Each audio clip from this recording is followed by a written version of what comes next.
جو ارشد شریف سے ہوا ہے، جو ویڈیو دکھائی گئی ہے ٹی وی پروگرام پہ کل، میرا پہلا سوال یہ ہے کہ ایک ٹی وی اینکر کے پاس کیسے ویڈیو آ گئی، جبکہ اس کی والدہ جو پوسٹ مارٹم کے ریزلٹس مانگ رہی ہیں ان کے پاس تو نہیں آئی، ٹی وی اینکر کے پاس کیسے آ گئی؟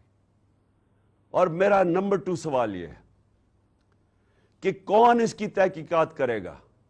کون اب کینیا سے کیوں نہیں انہوں نے کینیا فوری طور پہ لیٹر لکھا کینین اتھارٹیز کو، گورنمنٹ کو لکھنا چاہیے پوچھنے کے لیے کہ شروع کا تو بیان یہ تھا کہ جناب وہ رانگ آئیڈینٹی پہ مارا گیا ہے، اور اب واضح ہو گیا ہے کہ یہ ایک پلان کر کے تشدد کیا اس کے اوپر، اس کے بعد گولی ماری گئی۔ تو جب تشدد کیا، وہ کون تھا جس کو سب سے زیادہ تکلیف تھی ارشد شریف کی رائٹنگ سے؟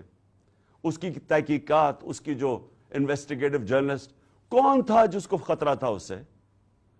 کون تھا جس کو اتنا غصہ تھا کہ پہلے اس کے اوپر تشدد کرو پھر اس کو قتل کرو؟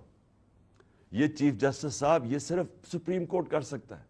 ہمیں کوئی اعتماد نہیں ہے اب، انویسٹیگیٹو ایجنسیز ان قاتلوں کے، ان چوروں کے، مجرموں کے ہاتھ میں ہیں، اور یہ جو آرمی آفیسر ہے اس کے اوپر کس کو اب اعتماد ہے؟